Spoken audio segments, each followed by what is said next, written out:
और यहाँ मैं आपको बता चुका था कि अगर स्टेडी स्टेट करंट यूज करते हैं तो time derivative of volume charge density जो होगा वो जीरो होगा, और तब आपको मिलेगा divergence J is equal to zero. Okay, let's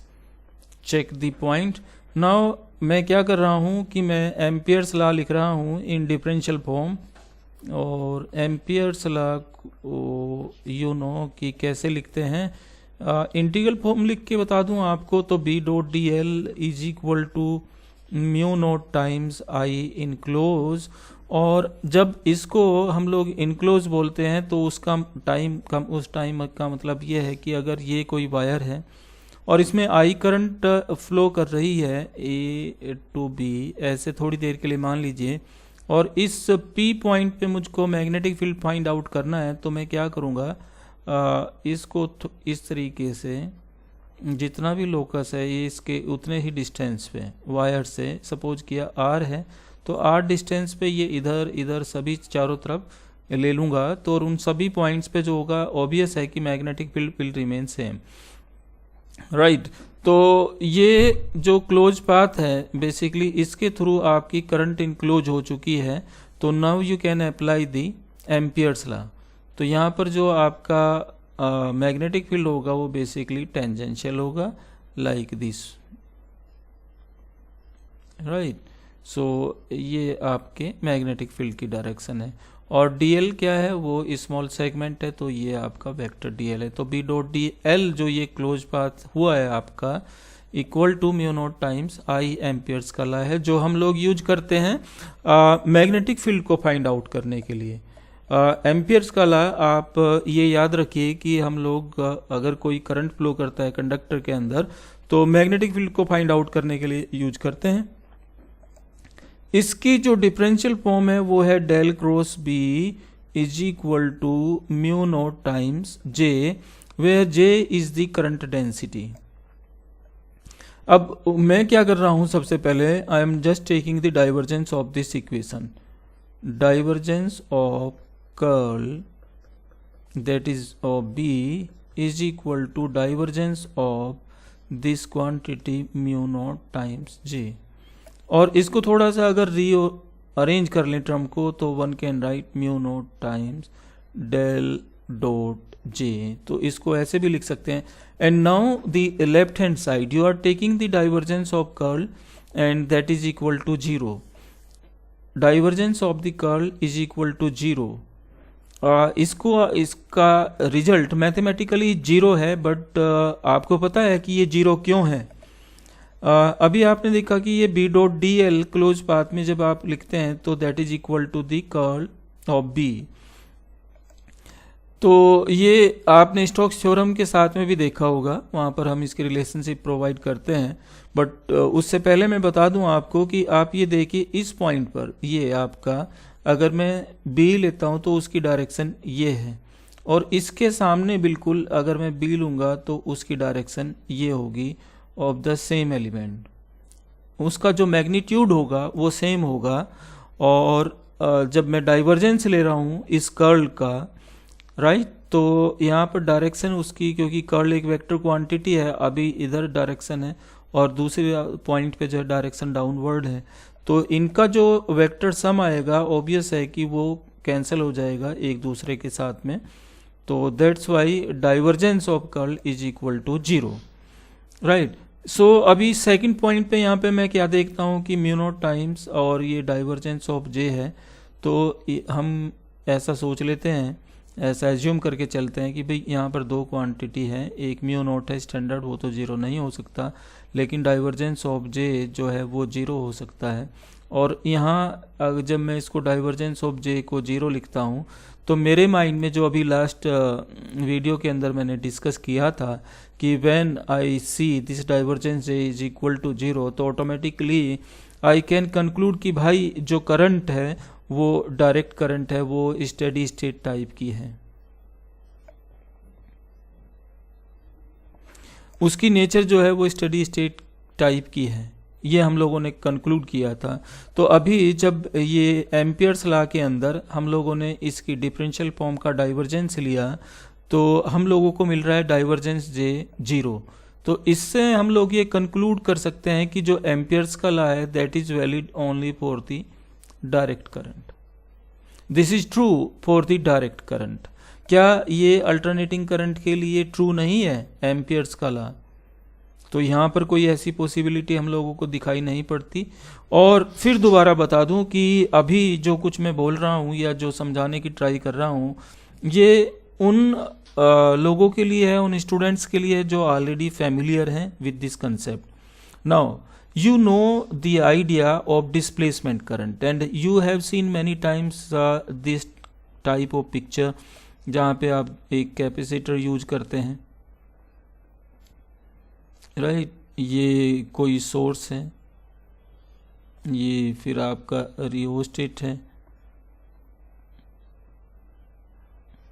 और फिर यहाँ मैं आपके लिए बना दूं कि ये कोई की है। तो इस तरीके से ये कैपेसिटर जुड़ा है। अब अगर यहाँ से करंट चलना स्टार्ट होती है, राइट, तो करंट कैसे चलेगी? करंट चलेगा हमारा इस तरह, और जब करंट कहीं भी, अगर मुझको अब इस करंट की वजह से मैग्नेटिक फील्ड फाइंड आउट करना है किसी भी पॉइंट पे, I can find out P1 is that point and that is at r distance, so I can find out the magnetic field at this particular point P, that is at r distance। और यहाँ पर आप क्या देखते हैं कि current भी enclose है, जैसे कि अभी इसमें यहाँ बताया B dot D L is equal to mu not I. तो आपकी करंट भी इनक्लोज है और ये आप इस एम्पियर्स लॉ को भी फुलफिल करते हैं, तो you can find out the magnetic field at this point P1। क्या आप इस P2 पॉइंट पर जो कि R2 डिस्टेंस पर है मैग्नेटिक फील्ड फाइंड आउट कर सकते हैं? R2 डिस्टेंस ये एक्सिस मानकर चला हूं मैं, तो ये R2 डिस्टेंस पे क्या आप मैग्नेटिक फील्ड फाइंड आउट कर सकते हैं? तो आपका आंसर होगा नो। पहला पॉइंट नो का ये हो सकता है कि यहाँ पर आपका डीसी सोर्स लगा है, तो डीसी सोर्स के लिए आपका कैपेसिटर वर्क नहीं करेगा, तो यहाँ पर कोई भी आपको करंट नहीं मिलेगी, आप ऐसा सोच सकते हैं। दूसरे पॉइंट पे अगर मैं इसको कहूँ कि ये आपका अल्टरनेटिंग करंट सोर्स है, तब ये सिचुएशन क्या होगी आप थोड़ा देख लीजिए कि आपका ये अल्टरनेटिंग करंट सोर्स हुआ है, तो अब क्या होगा कि यहाँ आपका ये जो प्लेट आपको दिखाई पड़ रही हैं, इन प्लेट्स पर चार्ज डिस्ट्रीब्यूट हो जाएगा। पहले ऐसे मान लीजिए कि हाफ साइकिल में आपका पॉजिटिव चार्ज आया है, बिकॉज अल्टरनेटिंग करंट कैसे चलता है, ये आपका हाफ साइकिल पॉजिटिव और हाफ साइकिल आपका निगेटिव, राइट। और इस पॉइंट पे आप देखते हैं कि आपके करंट का मैग्नीट्यूड बढ़ रहा, अभी मैक्सिमम इस पॉइंट पर हुआ है, तो यहाँ पर मैक्सिमम, उसके बाद में ये डिक्रीज करना स्टार्ट करता है, फिर जीरो, और फिर सेकंड जो नेक्स्ट हाफ साइकिल है उसमें फिर ये इंक्रीज करता है और मैक्सिमम इस पॉइंट पर, और फिर ये डिक्रीज करता है। तो उसी के अकॉर्डिंग आप ये मानकर चलिए कि पहले फर्स्ट हाफ साइकिल में आपकी ये प्लेट पॉजिटिव चार्ज यहाँ पर डिस्ट्रीब्यूट हुआ है, and because of that by induction क्या होगा, दूसरी प्लेट पर आपका निगेटिव चार्ज आ जाएगा। तो आप ये भी कह सकते हैं कि इनसाइड द कैपेसिटर जो टू प्लेट्स के बीच इलेक्ट्रिक फील्ड होगा उसकी डायरेक्शन क्या होगी, उसकी डायरेक्शन प्लस से माइनस की साइड को होगी। दूसरा पॉइंट अब जो इम्पोर्टेंट है, आप ये देखिए कि यहाँ करंट का जो मैग्नीट्यूड है दैट इज वेरिएबल, तो जो चार्ज डिस्ट्रीब्यूट होगा आपकी प्लेट पर उसका मैग्नीट्यूड भी वेरी करेगा, और उसका मैग्नीट्यूड वेरी करेगा तो ऑब्वियस है जो इलेक्ट्रिक फील्ड डेवलप हुआ है इन बिटवीन द प्लेट्स वो भी वेरी करेगा, उसका मैग्नीट्यूड भी वेरी करेगा। तो यहाँ यू ऑब्जर्व कि भाई D E upon D T जो है वो करंट पर डिपेंड करता है, और इसको हम लोग बोलते हैं टाइम वेरिंग। ये आपका टाइम वेरिंग इलेक्ट्रिक फील्ड है,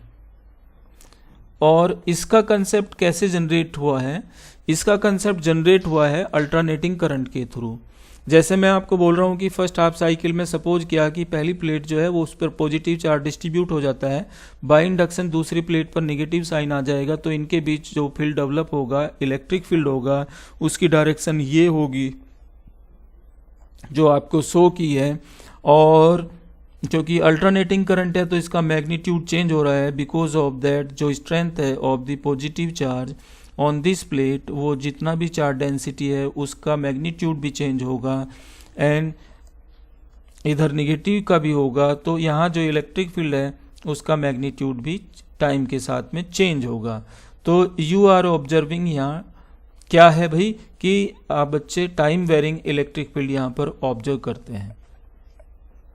अब बहुत ही इंपॉर्टेंट कंसेप्ट है, वो कंसेप्ट क्या है आपको यहाँ पर पता लग चुका है कि अब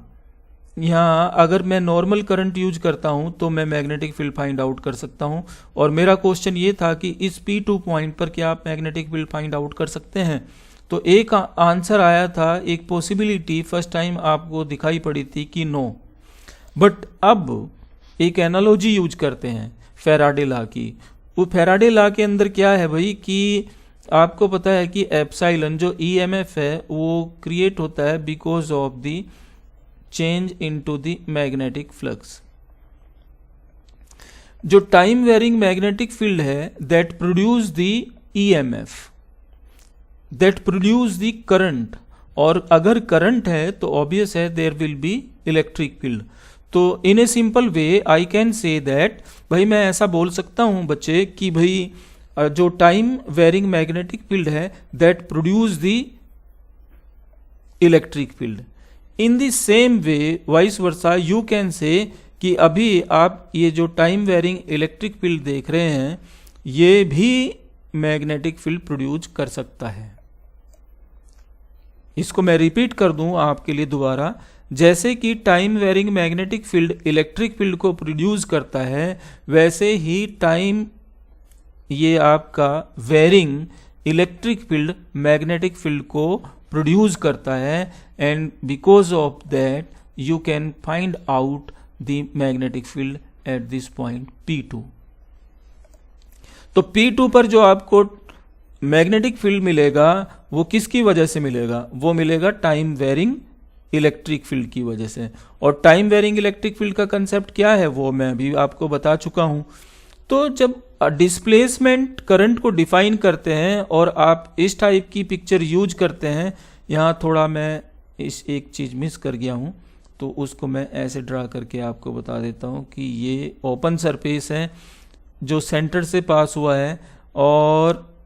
इसके थ्रू अभी जो है करंट पास हुआ है नहीं हुआ है। तो आप मैग्नेटिक फील्ड या एम्पियर्स का लॉ यहाँ पर अप्लाई कर सकते हैं, नहीं कर सकते हैं। तो बिकॉज ऑफ दैट आपने कहा था नो,